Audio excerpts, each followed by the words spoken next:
who starts, who sits, and how to become the greatest of all time. This is the Fantasy G.O.A.T. Welcome to the Fantasy G.O.A.T. I'm Mike Davis. It's fantasy football playoff time, and here on the G.O.A.T. our job is to help you make your way to the championship. Here's a look at what we got going on this week's show. The great Dr. Nathan Watwa is going to join us to break down the three popular players on playoff rosters who are dealing with injuries. Then we have the founder and owner of Full Time Fantasy, Ian Ritchie. He's going to share some top-level insider insight on playoff strategy, as well as predict some guys who can be league winners for you. And later on, we got meteorologist Sam Argier. He's going to join us for a Week 15 G.O.A.T. cast, plus special guests Mariah Janos and Fat Jack Ross are helping us out this week. That's because my compadre, my partner in crime, Jason Feinberg, as you can see, is not here with me. He's on vacation in South America. Let's hear a quick message from Jason Feinberg. Greetings, everyone, from Uruguay out here in South America. I'm going to give you my GOAT lineup from Buenos Aires, Argentina, later on in the show. But this has been a long fantasy football year, and I needed a break, and why not come to where it's just about summertime while the rest of you guys are chilling in the freezing temperatures at some of the stadiums. I'm here lounging, and plus I had to get a break from Mike, you know? All right, enjoy. I'll have my picks later on from Argentina. I like how he's pronouncing Argentina there. He's There's a really soft authentic. G. Yes, it's a soft G. We're here with another great G. Look, Fat Jack Ross here with us. But let's bring in Mariah Janos, Fat Jack Ross from Beat the Odds. It's going to be the gift that keeps giving, having Fat Jack Ross here. So, by the way, how does it feel? super cocky of Jason to leave during playoffs. I mean, Right. He's like, hey, I'll turn my lineup and go where the sun is. That's, that's really flexing. That's how confident he is. The peacock. He's a peacock of fantasy. 100%. Well, we got the mastermind of sports analysts right here in Fat Jack Ross. You've been doing this for like almost 27 years, so it's exciting to have you here. So let's do a little bit of fantasy football over and under. So first, guys, we have Philadelphia's own Saquon Barkley, running back, MVP quality season. He's leading the league in yards right now. He's projected for 18.3.5 PPR fantasy points this week against a tough Pittsburgh defense. So, Jack, are you going over or under on Saquon this week? Yeah, and by the way, fantasy is like going to a group of Kenyan marathon runners and asking, are you good at the 100? I mean, that's kind of what you've done here. Gotcha. I'm a 100-yard dash speedster, Yes. not a marathon runner, but I can relate a little bit. And what we do know is that you're going to get a great defense out of Pittsburgh. This is a team that stops the run first. Tomlin's incredible against the spread as an underdog, so he knows, first and foremost, especially with the fighting that's going on with Philadelphia with the receiving core and quarterback, stop the run first. So I'm going to go under the 18.3 fantasy points. He's been great all year, overperformed probably from what people thought preseason. I think this is probably a little bit of a step back for that great Pittsburgh defense. Okay, Mariah, do you also identify as a Kenyan runner? I do. I don't know about the Kenyan runner part, but I agree. I'm going under the total in this one just because, as you mentioned, Pittsburgh stops the run. That is what they are known for. They're allowing just 91.5 rushing yards per game, only 12 rushing scores from the Pittsburgh defense all season long. And, you know, we talk about Saquon Barkley. He's strung together 4 consecutive 100-yard games. But again, we're looking back at last week against Carolina. Carolina held him under this number, did not allow him into the end zone. So if Carolina was able to do that, I think Pittsburgh will have no problem keeping Saquon at bay in this one. Regression is real this time of year. So you have really good, and they're going to come back to the middle. These teams they figure out ways to stop things that are important to the other team to get done. Okay, it's interesting stuff there. Let's move on to Vegas's own Brock Bowers. Yes, the stud rookie tight end projected for 12.2 fantasy points Monday night versus Atlanta. Mariah, are you going over or under on that number? I'm hoping over. That means they're actually utilizing him, which is key for Las Vegas at this point because who else do they really have? And I understand that at the quarterback position, it's a big question mark right now. Will it be Aiden O'Connell? Will it be Desmond Ridder? Either way, it's not great. But if you look at Atlanta right now, their defense ranks 30th in pressure rate without blitzing. They're last in the league in their sack rate. So even with a banged up Vegas offensive line, Ridder or AOC should have time to get the ball to Bowers, and this offense should be revolving around Bowers. So I think he goes over the number in this one. I think if there's a way to take the Las Vegas quarterbacks and pair them with the defensive backs of Atlanta, now that's a connection that's probably going to happen a lot this weekend, because what we know about Vegas, and frankly, with what Kirk Cousins is doing, both of these quarterbacks giving it to the other team a lot, I guess that's going to add extra possessions. I'm going to go over also because, again, I don't know who else their quarterback's going to throw it to. They're going to need to supplement the running game with short passing, and so Bauer should get at least a lot of looks. So why are you following me on these also? I started. That's twice you're following me. I started this time, so you knew what I was going to do. You guys are both wearing white. You're both, you know what, fashionable. We're just so close that we just have the same visions on things. First, you knew what you were both going to do. You know, I'm the person who's out of sync here. All right, lastly, though, let's talk about this. I mean, Josh Allen, everybody. The dude had one of the greatest weeks for a male human species of all time, right? I mean, he gets married, he gets engaged to a great actress, and he also goes off and leads the league now. And I think all time in fantasy points scored. He had a tough Detroit defense, though, this week ahead. So it's going to be interesting. He's projected for 23.2 fantasy points this week. So Fat Jack Sports, where do you guys stand on this? What I've learned is that if you want to date a smoke show, become an NFL quarterback, because that's what you want to do. Is that what they're saying on Fat Jack Sports this week? It adds up. That's good. That's what I do. I factor that in first. Okay, right? good. Who are they dating? How are they playing? Let's try to figure out a way we can make money on that. It's hard to bet against Josh Allen. I mean, he's been incredibly consistent. And by the way, if there's snow, there's not going to be because it's indoors, but if they could get snow, he's even better. It's become so much of their offense has been what Josh Allen is. He's become the entire heartbeat of their team. And I think this is going to be a back and forth game. I think both these offenses, Detroit very efficient offensively. So total's really high also. I think a lot of points scored. I would have to go over with Josh Allen. Not going to surprise me also if you follow me on this one, right? I mean, in some leagues last week, this dude scored 60-something points. Hard to bet so, I against mean, him, it's like, you would think he's probably going to go over, right? Yeah, I faced him last week, so that one was a absolute killer. Yes. And yeah, Josh Allen, this is going to be the cherry on top of his MVP campaign this weekend's game. It really is going to be. And if you just look at this matchup, I'm expecting a shootout as well. He's had 33 pass attempts in his last 6 of 7 games. He's also added in a rushing score as well. I think he's going to go off, take the top off the defense, and let it rip. I want to change my Brock Bowers answer Okay. to under. Okay. Okay, wow. Just change it up. No, I don't want it's to too follow easy. you anywhere, all right? Because we've got to figure out a way to be different somewhere. Last true. thing, can I just ask you, Jack? This has nothing to do with fantasy football, but it does factor into how you do your job. Can I be with a smoke show? Am I at that? Am I at the Josh Levin? Keep this working, all right? Maybe a little more attention to this in the gym, all right? Let's go a little way from and you're on your way for sure. There you go. That's all it takes. Listen, that's what I'm asking for Santa this year. Smoke show. Fat Jack, Ross, Mariah Janos from Beat the Odds, Fat Jack Sports. Go check it out. Thank you guys so much for being with us. All right, so it's like getting coal in your stocking, an injury bug to a starter in your playoff lineup. It's not a good look. What do you do if you got Breece Hall and many more guys like that on your roster? We got Dr. Nithin Nawa out in nature coming up next.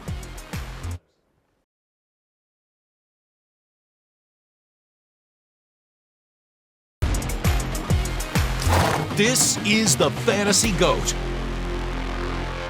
All right, welcome back to the Fantasy GOAT. I'm joined now by the GOAT himself, Dr. Nithin Nawa at Fantasy Docs on social, coming to us from Chicago. Doc, first of all, before we get into any of these injuries and that news, I want to just know, are you in the playoffs in a bunch of your leagues? Yeah, I'm in the playoffs in about 50% of my leagues. Okay, So, good. Some of them went very badly. Some of them went pretty good. All right, well, we're wishing you all the best with that. First off, let's talk about a guy who is definitely on a bunch of playoff rosters. Bucky Irving, the rookie stud running back from Tampa Bay. He played just 10 snaps last week, didn't practice today, though. Can we rely on him this week versus an LA team, an unfavorable matchup to begin with there? Yeah, I do think that he's going to be playing. They said that his back tightened up. That usually means that it's a back spasm. I think they just want to get him rested for the next couple of days, and they're going to give him some muscle relaxants, and after that, he should be good to go. Muscle spasms are something that you can play through, so I think they're just giving him the appropriate amount of rest. That 2 long muscles that you see in the center of that picture over there, those can get spasmed out, or that white muscle to the right, quadratus lumborum, that's also one of the more commonly injured ones. Okay. All right, interesting stuff there. I've been riding him in a couple leagues to the playoffs, so I'm hoping he looks good to go. A next guy we got is another rookie stud, Ladd McConkey. We've talked about him before. He was a late game scratch last week. He didn't even play. He's currently questionable to play with knee and shoulder issues. What's going on with Ladd? Is this a guy we can rely on as well this week, first week of the fantasy football playoffs? Yeah, and I think we talked about last week how I was kind of concerned about him just having the AC joint sprain and then also having the MCL sprain associated with that in his knee. So with him, he's actually back at logging practices. So he had a limited practice. We've talked before about how MCL sprains you are able to play through, and AC joint sprains you can also play through. I think that he was a game time decision last week. He should have only hypothetically improved in both of those injuries over the course of the week, and he's already back practicing. He's shown to be effective even when playing through injuries. So I would be anticipating that he plays this week, and I'd be putting him into my lineup if he does. All right, last one we got for you, Doc. A guy who has been a disappointment for many, especially as a dude who was drafted first overall in many fantasy football drafts, Breece Hall in New York. Another guy who was inactive last week, struggling with a lot of stuff, it sounds like. What should we do if we have Breece Hall on our roster? Can we depend on him? I'm a little bit more uncertain about him because he has not been playing well already, and then now we have the injury that compounds on top of it. Realistically, I don't think people have a better option to bench him, but I am concerned about his performance this upcoming week. All right, that's good to know. Thank you so much, Doc. Good luck in all your leagues. Go follow @FantasyDocs on social media for all the up-to-the-minute fantasy injury news and advice you need to know. Good luck, Doc. We'll see you next week. Yeah. All right, don't go anywhere. Coming up next, we got multiple league winners who can change your destiny. Ian Ritchie, Full-Time Fantasy. He joins us next.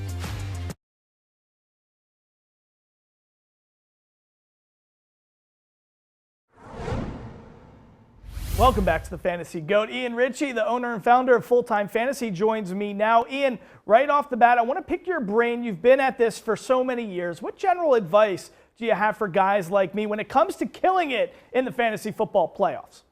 Well, first off, let's say congratulations to Mike Davis, who entered the Fantasy Football World Championships this year for the first time and is a league winner. So he heads into the playoffs as a league winner in the World Championships, which is an incredibly tough feat to do because it's the best players in the world to come to Las Vegas and draft. So a quick congratulations to you, Mike, for that great feat. First year playing and to make the playoffs is unbelievable accomplishment. So congrats to you on that. And look, getting into your bigger conversation, the playoffs are the best part of the fantasy season, right? You work all season to get here, and this is when the magic happens, right? And you're able to really take your fantasy season and your fantasy league to the championship. And so trying to figure out the best ways to go during that. There's a couple things I would say. One, I really like the idea of streaming defenses during your playoffs. During the regular season, when you have limited roster spots, it's okay to have one defense. When you're in the playoffs, I think it's really important to have options, right? And, the example I'll give you is, for example, this weekend, if you have the Buffalo, they're playing at Detroit. Not a great matchup. But, for example, if you had Buffalo and another defense that had a better matchup, you can easily pivot over. And Buffalo's been a great defense during the season, right? So it gives you the ability to pivot to a better matchup once the playoffs start because every single week matters. And you can't give up 2 points, 3 points by having a lesser defense. So the first thing I'd say is don't be afraid to stream your defense. It's a really easy thing for you to do and pick up by matchups. So that's one. Two, I think it's important if you're in a head-to-head playoff type league to really understand who your opponent is starting and to understand who's on your roster that might be able to help you take advantage of his roster. If, for example, if you have a quarterback and he is the receiver on the team, and it's one of the better receivers, you may want to start that quarterback if you have a decision to make between two guys. And so really understanding if it's a head-to-head playoff league, who the other person you're playing has, so you can maximize your opportunity to beat him because it's really just a head-to-head game, and you only have to beat that person. If you're in leagues that are more that aren't head-to-head in the playoffs, that is more just week by week add up scores like we do in the World Championships, I still do believe in streaming a defense, but it's not really important to understand who else is on the other rosters as much as just maximizing your points. and that comes with streaming defense. It comes with having the best kicker. Things that we don't really think about during the regular season matter in a short-term playoff. Those extra 3 or 4 points from a kicker can be the difference between winning your league or getting second place. So pay really close attention to the positions you have kind of left out a little bit during the season because we spend so much time at quarterback, running back, receiver, tight end. Those other ones get defeated a little bit. They're very important in the playoffs. And I just want to make sure everybody understands that because playoffs are always very close. All right, such great stuff there. Okay, now let's talk about some league winners. All right, the guys who can lead your team to the championship. Who's one person you're targeting as a potential league winner right now? There's a couple guys that come to mind. I think first and foremost, we look at a Jerry Jeudy. We think Jerry Judy's in a great position. He's had double-digit targets 3 of the last 4 weeks. He's had about 500 yards receiving in those weeks with touchdowns. And the big difference is Jameis Winston there at quarterback, who's way more of a gunslinger than they had earlier in the season with Deshaun Watson. Cleveland's in an interesting position because they seem to be chasing a lot. And when you're chasing the other team, you throw all the time. And the way Winston likes to throw the ball downfield, he's going to get 300 yards. He's going to get some interceptions, and he's going to get some touchdowns, right? And so to be on that train with a Jameis Winston in an offense that has all of a sudden become very explosive, we really think Jerry Jeudy could be a big difference maker in the playoffs compared to maybe where he was the first 10 weeks of the regular season, maybe even not on rosters. But it's a guy that we have circled that could be a real difference maker moving forward the next 3 weeks. Right. Thank you so much, Ian Ritchie. Go check out Full-Time Fantasy for more high-level fantasy football insight like that. Thank you, Ian. It's mid-December. We're rolling into winter, and yes, there's activity on that weather map. We'll show you where the wettest games will be focused and if there will be any whiteout conditions for the outdoor games. That's all coming up in your Week 15 Go-Cast.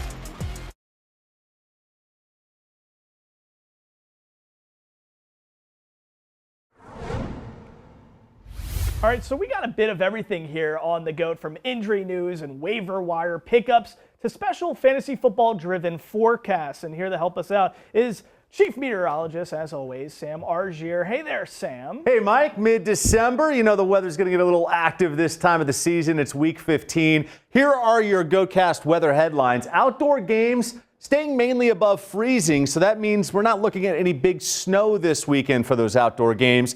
But quite a few of them do have some rain chances, and this is the way the weather map is looking for the Sunday morning, early afternoon time slot. Of course, the green means rain, and quite a few of the early games do have some rain potential, particularly in Charlotte for Carolina versus Dallas, also in Nashville for Tennessee and Cincinnati. And another spot, Cleveland against Kansas City. Temperatures, you notice that above the 32-degree mark. So again, just plain rain here, but certainly some wet conditions and gusty wind at times, especially in Cleveland. Other outdoor games for the early slot will be New York taking on Baltimore, and in Florida, Jacksonville taking on New York as well. For the later afternoon games, we've got the Mile High City, not as cold as it certainly could be this time of year, 39 degrees, and we're looking dry for that game. Some shower chances for the Philadelphia versus Pittsburgh game, a clash of Pennsylvania with mid-30s there. And then for the Sunday night game, Seattle outside against Green Bay. It's going to be chilly, low 40s. Most of the rain to the west of Seattle, but a chance shower can't be ruled out. It's not looking super wet. And then both of the Monday night games are indoors. Las Vegas hosting Atlanta, and then Minnesota hosting Chicago. It's going to be cold in Minnesota for the folks tailgating, but for the game itself, of course, being played indoors. So, Mike, first ever, listen, I love doing my weather research. Yes. So I'm heading up to Seattle for the Sunday night game this weekend. Ooh. So it's not looking too wet, which good will to be know. good. But if you're watching, I'll be right by the tunnel where the players come in and out. I'm very excited. It's part of the Christmas gift for the kids. Just make sure you take a look and see if you can spot Sam Argier while you're watching that game. Zach Charbonnet had a great game last week for them, so I think you're going to have a good game this week too. I think people are going to be like, wow, this was insight that we need to get us to that fantasy football championship. Trying my best, and there's playoff implications here too, so it'll be a good game. 100%. It'll be a good game. Thank you, Sam. We appreciate it. Guys, we'll be right back with more after a short break.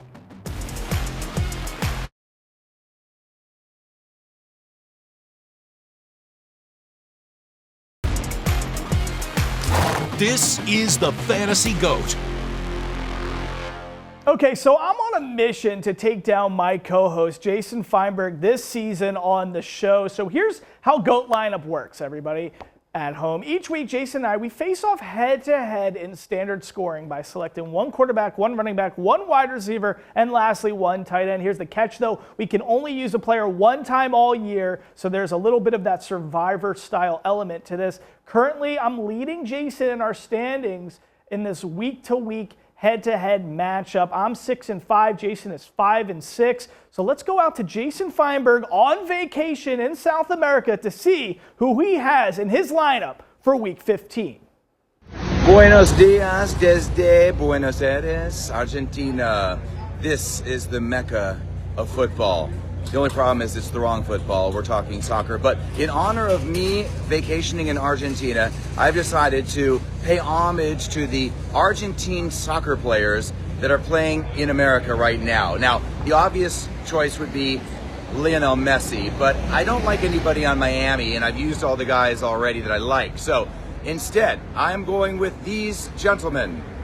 First, Joaquin Torres, who plays for Philadelphia. Therefore, I'll take Jalen Hurts. Tomas Martinez, who plays in Houston, so I'll take running back Joe Mixon. Luciano Acosta plays in Cincinnati. I'll take Jamar Chase. And Emmanuel Reynoso plays in Minnesota. I'll go with tight end TJ Hawkinson. Buenos dias and good luck.